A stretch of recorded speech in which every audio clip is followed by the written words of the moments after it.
Hello, everyone. Welcome to SLK's The Champion series, where we shine a spotlight on visionary technology leaders hailing from prominent organizations. In these conversations, we explore their inspiring journeys and delve into the bold technology initiatives they have fearlessly championed. Today, I'd like to extend a warm welcome to Liz Andrews-Bock, Senior Vice President, Software Engineering at Fifth Third Bank. Liz is a product focused technology leader with over 20 years of experience in the financial services industry. She's a proven leader in agile and digital transformation with a passion for building high performing teams. At SLK, we have had the privilege of partnering with Liz on some of her transformational initiatives at Fifth Third Bank. And I'm truly excited about today's conversation as we unfold her journey as a technology leader. Liz, a very warm welcome to you and thank you for joining me today. Good afternoon. Thank you for having me. Liz, to start off, I'd like to hear your story. What has been your journey from the early days of your career to where you are today? Yes, I have a what I would call a non-traditional path for getting to where I am today. I am proud to say that I did have my 25-year anniversary at Fifth Third Bank just last month. And I had the great opportunity of starting at the bank actually as a part-time teller in one of our financial centers here in Cincinnati, Ohio. When I started at the bank, I was still in school getting my degree at the University of Cincinnati. And at the time, I thought it would be, a nice way to add something to my resume while I was in college and start working at the bank. Little did I know it would become my entire resume over the years. So again, very, non-traditional, I would say, in terms of my start there to where I'm at today. But I've had the opportunity to have so many different, really amazing experiences. So once I graduated, I became a financial center manager. So I started to lead and run a few of our financial centers here in our local market in Cincinnati. I did that for, quite a few years. And then I started to explore some other opportunities around some deposit growth initiatives, customer acquisition strategies here in this market. And then in, the early 2000s, we were really exploring some of our expansion into our Southeast markets. And as part of that, we had done an acquisition of a bank called First National Bank of Florida.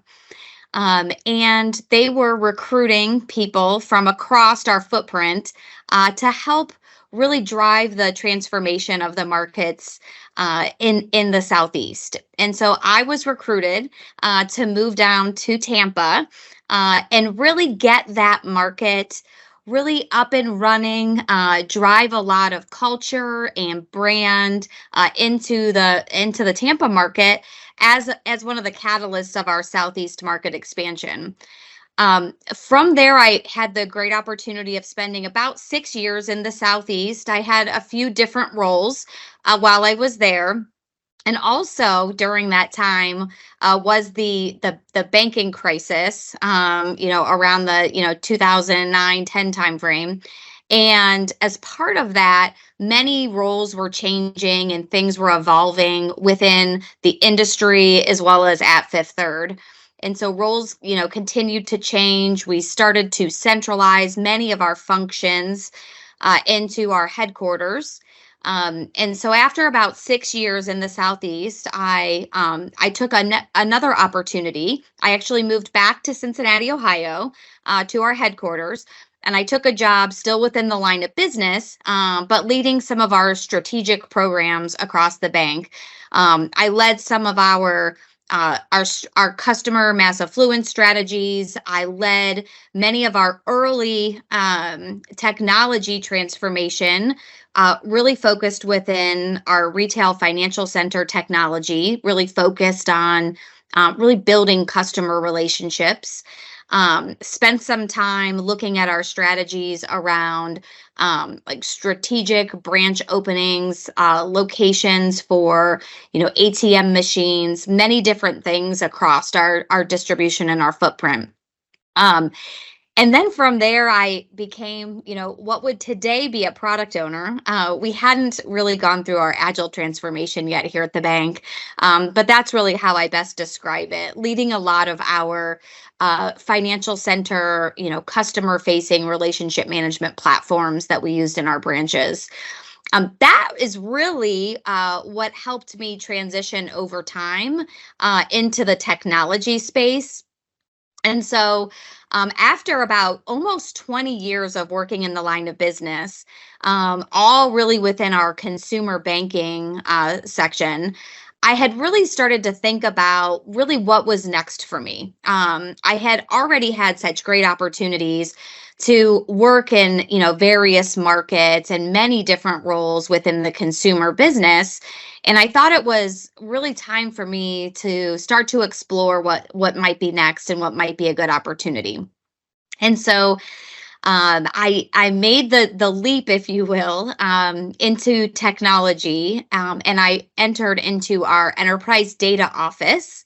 And I'm never shy to let people know that those first couple months were certainly not easy.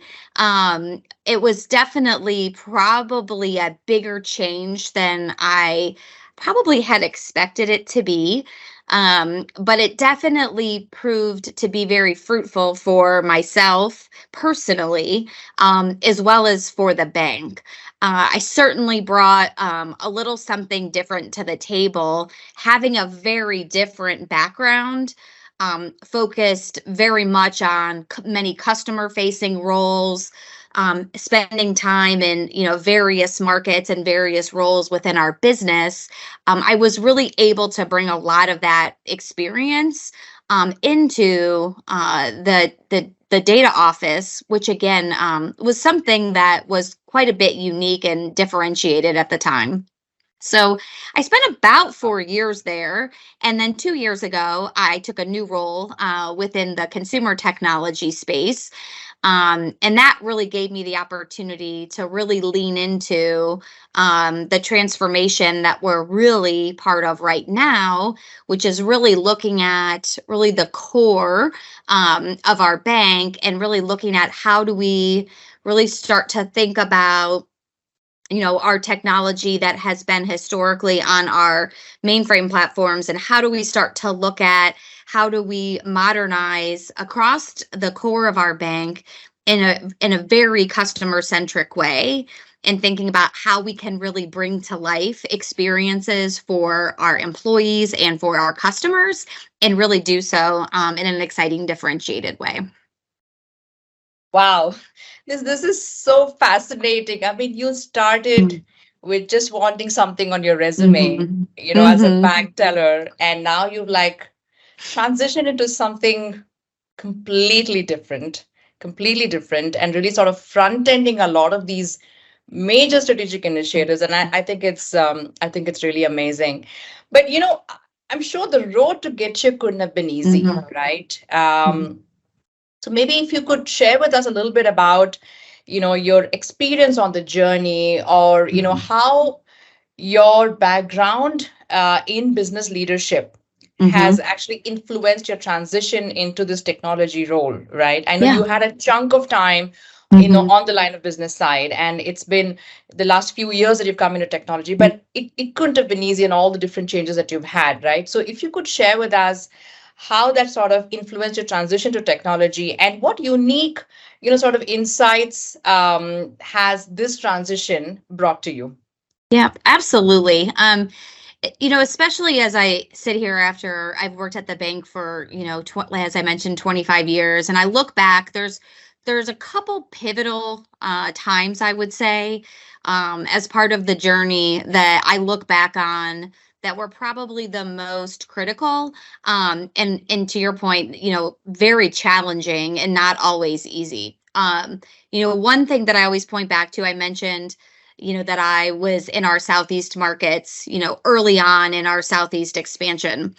What I often, leave out of that story is if you think about moving from the Cincinnati market, which is the headquarters for our company, that is a very different experience than moving to a brand new market where none of the communities or customers really even know who you are. They don't recognize your company, they don't recognize your brand. That is very different from the experience that you have in Cincinnati, Ohio, where even back at that time, we had, financial centers, on almost every corner within most of our major markets here within the Midwest. And so I would always point back to that as, one of those experiences where it really stretched me quite a bit in thinking about how do you prove yourself, your company to be successful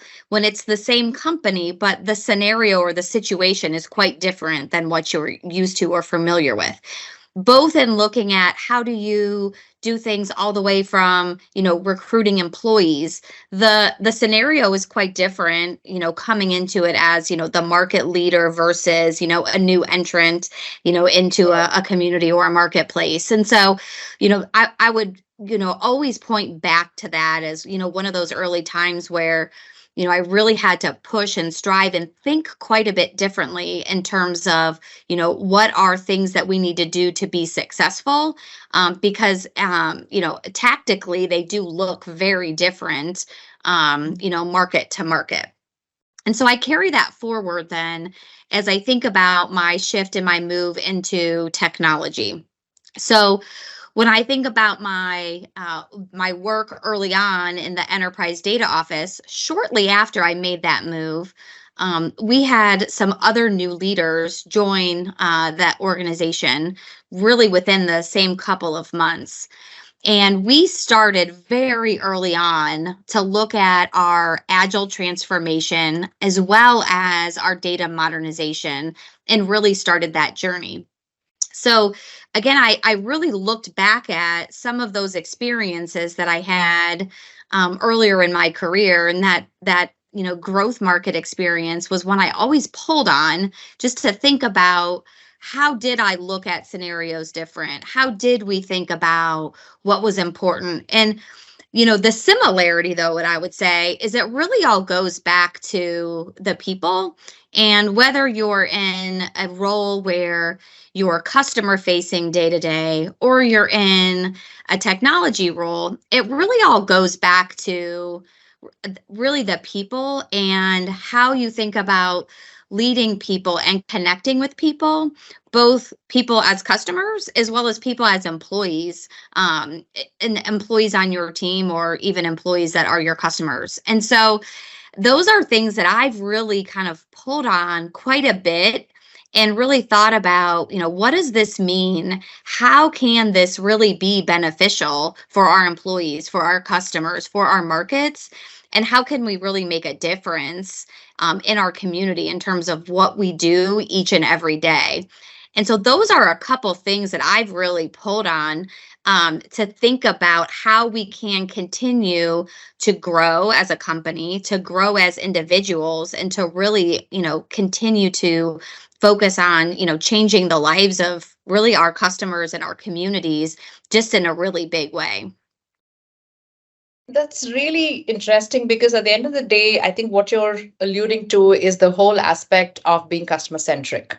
So Absolutely. on the, when you were on the line of business side, you were talking to your end consumers, and that was the customer that you were sort of really serving. Whereas once you moved and transitioned into this technology role, the employees that you are actually Mhm. enabling through technology become your customers, and that kind of carries through Yeah. irrespective of which role you're performing. I think that's really interesting, Liz. And Liz, you made some amazing contributions in tech innovations, right? Mhm. I've heard about the wonderful programs that you're running. Could you tell us a little bit more about what you would sort of consider some significant milestones that you've achieved as a tech leader at Fifth Third? Yeah, yeah, absolutely. So a couple things that I really think about and that I know I'm personally very proud of. really started when I was in the enterprise data office.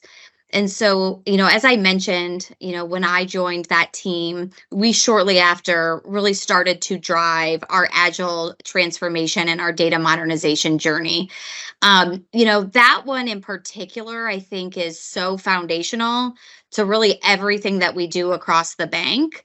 And it's interesting, again, as I reflect back, I don't even believe that I realized it at the time when I took that role, just how critical and center data is to everything that we do, across the bank, as well as within technology. And so it was really critical as part of our bank's broader, modernization and transformation journey that we did take a very intentional approach of starting with our modernization journey within the data space.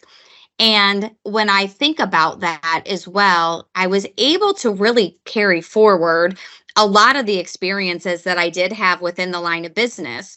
Because as you point out, I did have the opportunity to be, frontline facing with customers as well as with employees. And being able to bring that actual experience forward as we were thinking about how do we build solutions and how do we think about what that means for our employees and for our customers, and how we can really create and generate value for all of them, and how we can make sure that as we're building solutions, as well as even just rolling new things out to them, that we're being very empathetic to both the change that we might be putting onto them, as well as really thinking about how do we make sure that we're positioning the value that these new solutions are bringing to them each and every day, and making sure that we're spending time and focusing on that.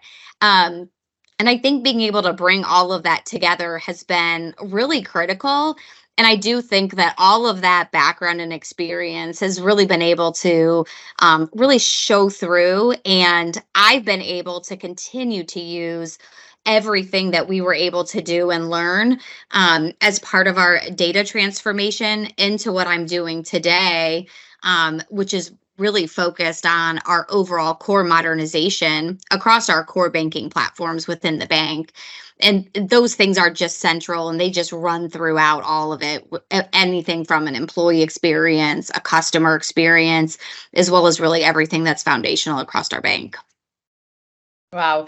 You spoke about the Chief Data Office incubation that that Fifth Third is doing, and I think that's a very innovative approach of incubating leaders into, Yeah. a data unit like the CDO. And as an early participant yourself, Yeah. I'm sure this has been, a very pivotal role to sort of influence your own career trajectory, right? So, Absolutely. how would you say, your unique experiences that you carried along, like you just, spoke about being a little bit more, being empathetic to the customer's needs and pain points, and, some of those insights that you've carried through your past roles. I'm sure it has contributed to shaping the bank's approach itself to data management. Yeah. Could you maybe talk to us a little bit about that? Absolutely. It's interesting to point out too, because even at the bank, I was really probably one of the early people who transitioned from the line of business into technology just overall. What's been interesting to see, and I'd like to believe that I trailblazed a little bit in terms of clearing the path for others, but there's definitely been quite a few additional leaders who have made similar transitions from the line of business over in technology since I made that move just a little over 5 years ago. So that's been exciting to see that, I'm certainly not the only one. And again, I hope that, I helps kind of lead the path a little bit, if you will, in that space. On top of that, what's interesting also that I also would like to believe that I was a big part of driving is the enterprise data office. I would say historically would have been more of a kind of foundational back end type of technology team, across our organization, not as customer facing, maybe not as customer focused.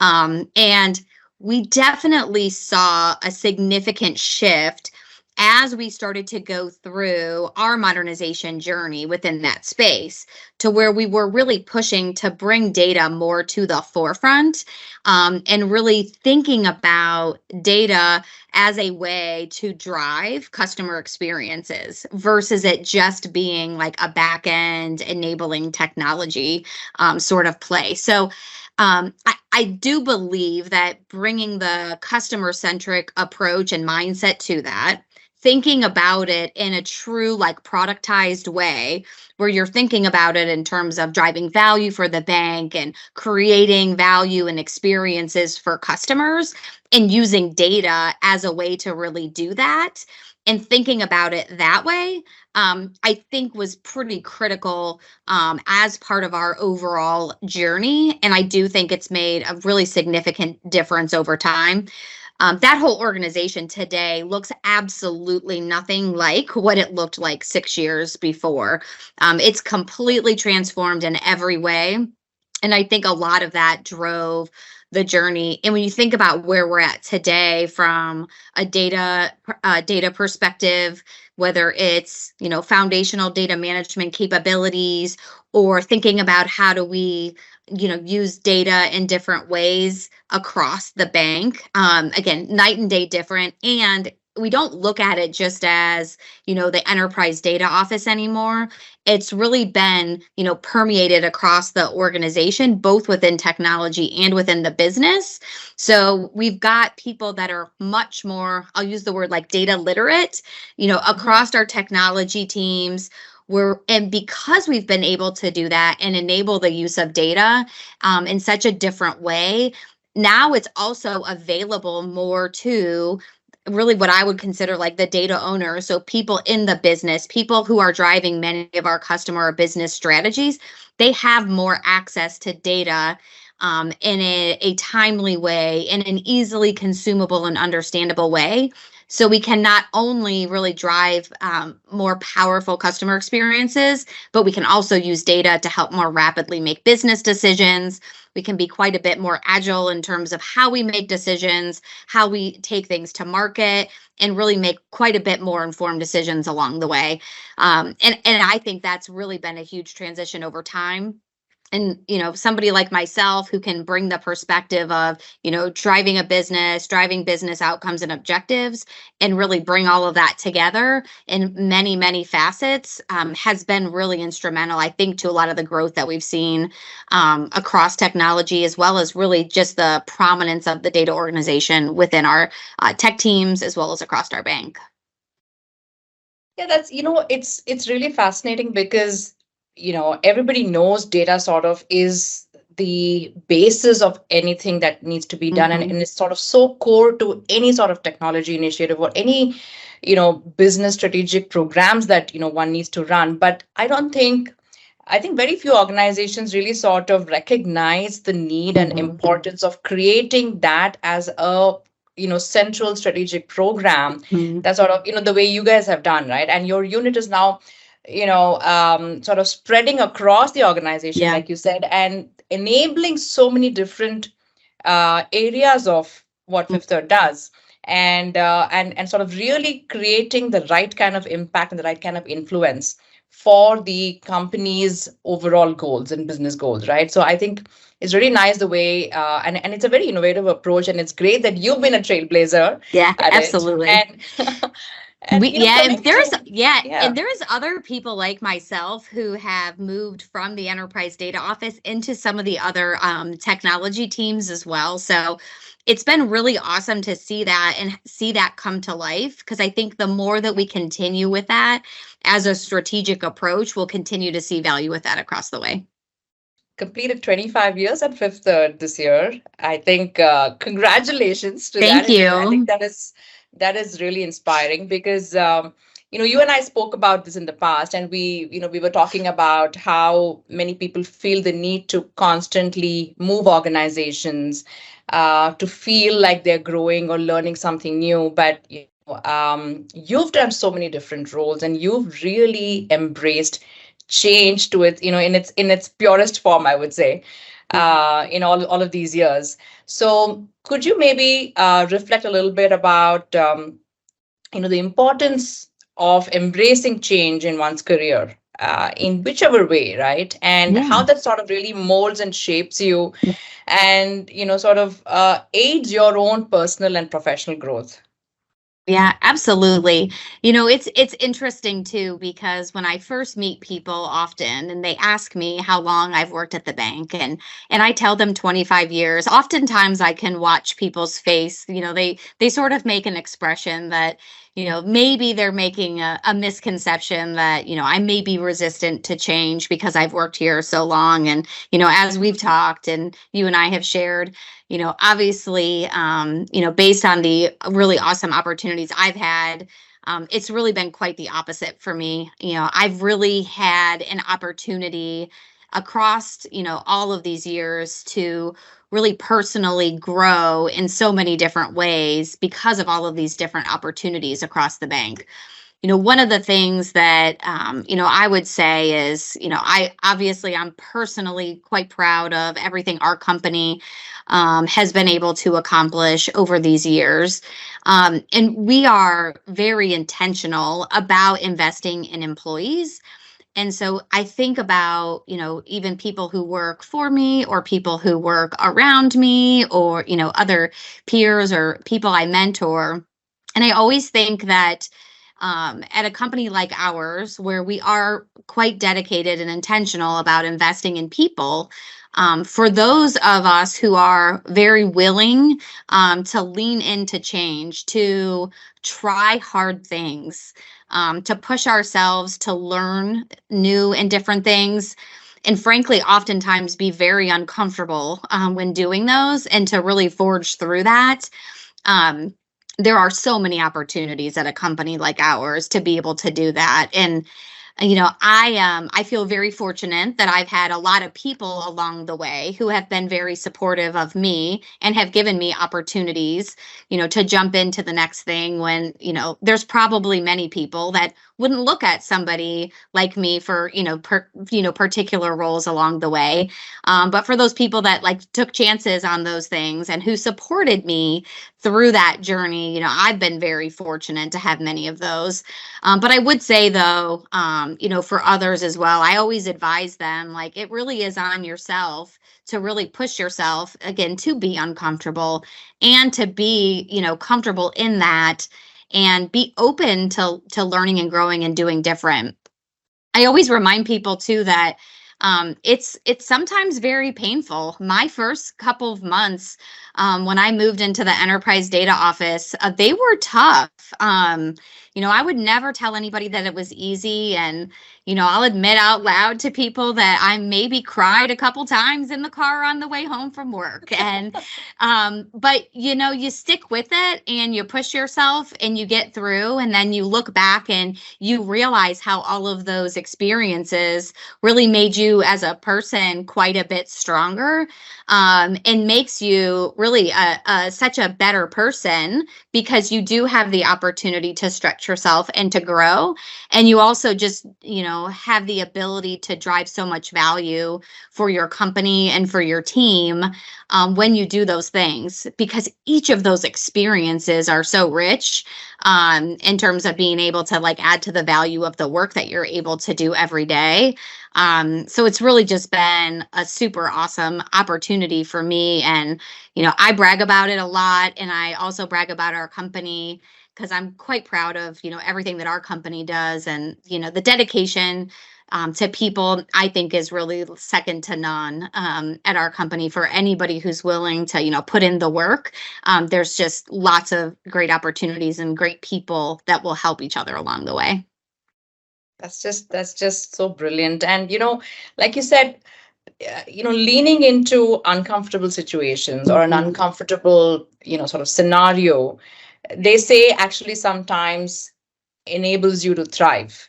Mhm. Um, but I also feel that you have to be steely hard in order to actually, Mhm. start thriving in those Yeah. situations. And clearly, you've sort of, broken that mold, and you've Mhm. been able to do that. And I think it's really awesome, the way you've shaped yourself and across all of these years. It's just brilliant, Liz. Liz, so how are you planning to sort of keep this momentum going? Yeah. We're now in the sort of Gen AI era. Hmm. And naturally, I'm sure you have some thoughts on how the future of banking is going to look like. And what do you think are, let's say, a couple of the essential ingredients that Hmm. would, make individuals like you and your organization successful in this Gen AI era? Yeah, absolutely. As I step back and think about it, and I think one of the things that, keeps me, motivated and excited about coming into work every day, is continuing to think about the value that we are delivering for ourselves, for our customers, as well as for our company. And whether you want to call it customer centric or product focused or outcome focused, I do think that continuing to ground yourself in that is really important as you think about the ever changing and evolving world and industry around us. And when I think about like always focusing around outcomes and value, I think it helps because it keeps you excited and motivated about the why and the why we're doing things and why things are important. And if you can stay grounded in that, and then really embrace how things are changing around you, and then think about how those things that are changing can really help you drive and get to those outcomes either faster or in a greater, bigger way. I think is really important because everything's changing. Gosh, I mean, every day, every week. I mean, I tell people all the time, look back in any one year, over the last couple of years, every year is so, so different. Yeah. And so if you continue to keep yourself excited about the why, and what you're doing, and then be open to lean in to learn and grow and understand about how things are changing, and always be thinking about how you can leverage those changes to help your why, to help grow your outcomes, to help you meet those goals or objectives in a better way or a faster way or a more efficient way, is really what how I look at it. And I think it keeps you excited and motivated, and it can keep your mind open that it's not always about, how you've been doing it or how you've done it for the last couple of years, but it's like really, why you're doing things and what value are you delivering. The how you get there is always going to change, and how you stay, very interested and engaged and learning how you can do those things in different better ways over time, I think is really exciting. As you think about Yeah. like going and, Gen AI, everybody's talking about it and figuring out like, how do we best leverage that? I'll Yeah. go back to thinking about, okay, what are we trying to do, right? Like at our company, we say, we're trying to be the bank that people most value and trust. So if you think about it that way, you're like, okay, how can I leverage some of these new technologies to do that even better for our customers, or to do that in a new and different way, and really lean into it and understand it and really tie it back to how we can drive, some of those values and outcomes for our customers in just a great new different way. I think that's how people will continue to win, both as companies as well as grow as people, personally, because it'll really keep your mind open to just thinking Sure. really big and in new and different ways. Absolutely. And like you said, it's evolving so rapidly, right? Gen AI, what it was, let's say, a month ago, has again changed. Yeah. And this is something new Yeah. that's come up. And it is so sort of crucial to kind of really be on top of what these changes are and how it's going to be impacting. But at the same time, like you said, be very grounded on truly what it can do for you, your organization, your customers at the end of the day, and your shareholders that that you want to create value for, Yeah. and sort of understand the applications and the responsible use of Gen AI, but within the realms of the ethical boundaries, or having the right kind of innovation ecosystem in place, or the right kind of partners that will guide you to having the right adoption journey. Liz, before you go, I would love to hear some last words from you on any advice that you'd like to give to some of the technology enthusiasts and technology leaders who are listening to us today. Absolutely. So, a couple of words of wisdom, I always share with people. There's probably three things. So, I would say the first two that I always really encourage people to think about is one, um, be open to taking smart risks. So I'll use the word smart intentionally, but be open to taking smart risks. But also the second part of that is trust your instincts, right? If something feels right, go with it, right? If something doesn't feel right, don't. You try to have data to make the right decisions. You don't always have all the data that you need to make a data driven decision. Mhm. When in doubt, truly, truly, truly trust your instincts. They will many times prove to be very fruitful in helping you make those smart decisions of risk. So I definitely encourage people to do that. Use all the data you can whenever you have it, but definitely always continue to trust your instincts. I think those things are really important. And then what I've really been sharing across my teams, especially as we're in quite a significant journey of modernization, which I think at this point will just continue to be ever evolving over years and years, is to think big, start small, and learn fast. And I think those are, kind of three key themes that I think about. Because again, it'll limit your risk. It'll enable you to continue to think bigger on how you can drive value, how you can drive outcomes, how you can drive really awesome things for our employees and our customers.